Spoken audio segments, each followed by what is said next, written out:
Good morning बच्चों। आज हम पढ़ेंगे कक्षा नवम में यानी क्लास 9 में संज्ञा। क्या है संज्ञा? अंग्रेजी में इसका नाम हम लोग पढ़ते हैं नाउन। अंग्रेजी में इसका डेफिनेशन होता है the naming word of things, place and person and etcetera. यानी the naming word of person, place, things etcetera are called noun. जिस शब्द से किसी व्यक्ति, स्थान, वस्तु आदि का बोध होता हो उसे संज्ञा कहते हैं। पुराने हिंदी व्याकरण में संज्ञा के 5 भेद, संज्ञा के 5 भेद बताए गए हैं पुराने हिंदी व्याकरण में। यानी व्यक्तिवाचक संज्ञा, जातिवाचक संज्ञा, भाववाचक संज्ञा, समूहवाचक संज्ञा और द्रव्यवाचक संज्ञा। अब 5 भेद हैं तो पांचों के डेफिनेशन भी अलग अलग होंगे। तो व्यक्तिवाचक संज्ञा का परिभाषा, व्यक्तिवाचक संज्ञा की परिभाषा होती है जिन शब्दों से किसी व्यक्ति के नाम का बोध होता है उसे हम व्यक्तिवाचक संज्ञा शब्द कहते हैं। दूसरा है जातिवाचक संज्ञा। हाँ, इसे हम लोग अंग्रेजी में कहते हैं कॉमन नाउन, पहले का प्रॉपर नाउन कॉमन नाउन, जातिवाचक संज्ञा।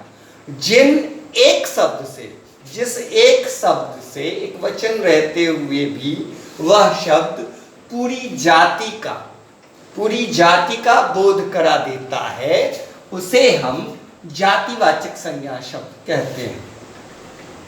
जैसे हो गया बच्चा, जैसे हो गया घोड़ा, जैसे हो गया हाथी, हाँ, जैसे हो गया मनुष्य, जैसे हो गया आदमी, जैसे हो गया प्राणी, जैसे हो गया पशु, जैसे हो गया पक्षी। यानी एक शब्द से पूरी जाति का बोध होता है उसे हम जातिवाचक संज्ञा कहते हैं। तीसरा है भाववाचक संज्ञा। भाववाचक संज्ञा का मतलब होता है जिस संज्ञा शब्द से किसी के अंदर के भाव का उद्बोधन होता है, किसी व्यक्ति, जाति, हाँ, प्राणी के भाव का बोध होता है उसे हम भाववाचक संज्ञा शब्द कहते हैं। अंग्रेजी में इसका नाम आता है एब्स्ट्रैक्ट नाउन। चौथा होता है समूहवाचक संज्ञा। तो समूहवाचक संज्ञा शब्द का परिभाषा है जिस एक शब्द से संपूर्ण समूह का बोध हो जाता है, जिस एक शब्द से संपूर्ण समूह का बोध हो जाता है उसे हम समूहवाचक संज्ञा कहते हैं। ठीक। 5वां द्रव्यवाचक संज्ञा। अब ये द्रव्यवाचक संज्ञा शब्द जो है इसमें आता है जिस एक शब्द से किसी वस्तु, पदार्थ या वस्तु का बोध होता हो उसे द्रव्यवाचक संज्ञा कहते हैं। द्रव का एक मतलब होता है पदार्थ, द्रव का एक मतलब होता है वस्तु, द्रव्य नहीं है, द्रव है।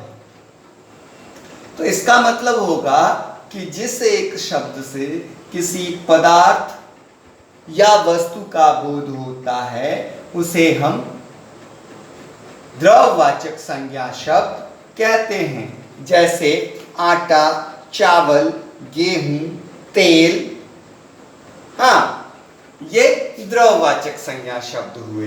ये पुराने हिंदी व्याकरण के 5 भेद थे। अब आइए आधुनिक हिंदी व्याकरण पर।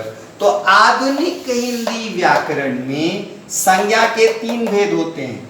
आधुनिक मॉडर्न हिंदी ग्रामर में संज्ञा के, नाउन के 3 भेद होते हैं। व्यक्तिवाचक संज्ञा, यानी वही डेफिनेशन रह गया कि जिस एक शब्द से किसी व्यक्ति विशेष के नाम का बोध होता है उसे व्यक्तिवाचक संज्ञा कहते हैं। अंग्रेजी में इसका नाम प्रॉपर नाउन होता है। तो उसका अब एग्जाम्पल तो राम, श्याम, मोहन, गीता, सीता, ये सारे शब्द व्यक्तिवाचक संज्ञा शब्द के भेद होते हैं। ठीक, उसके बाद आइए जातिवाचक संज्ञा यानी कॉमन नाउन। तो कॉमन नाउन की जैसी परिभाषा हम ये दिए हुए थे पहले में कि जिन संज्ञा शब्दों से संपूर्ण जाति का बोध हो जाता है उसे हम जातिवाचक संज्ञा शब्द कहते हैं।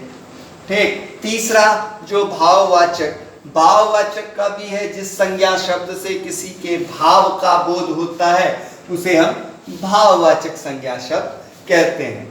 अब दो जो पहले वाले थे समूहवाचक और द्रव्यवाचक, तो समूहवाचक को और द्रव्यवाचक को जातिवाचक संज्ञा शब्द में रख दिया गया है।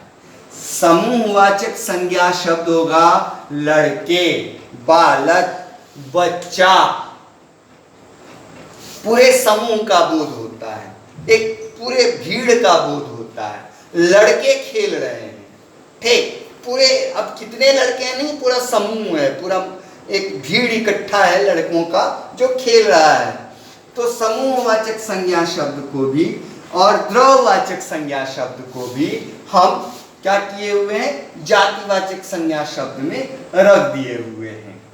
ठीक, अब हमको संज्ञा शब्द में मेन जो भाववाचक है, भाववाचक यानी संज्ञा का तीसरा भेद, संज्ञा का तीसरा भेद, इसको पढ़ना है। संज्ञा में भाववाचक संज्ञा शब्द हमें पढ़ना है कि भाववाचक संज्ञा शब्द बनता कैसे है, भाववाचक संज्ञा शब्दों की उत्पत्ति कैसे होती है, ये सब। तो अगले वीडियो में आपको भाववाचक संज्ञा शब्द बनाना सिखाया जाएगा। तब तक के लिए धन्यवाद।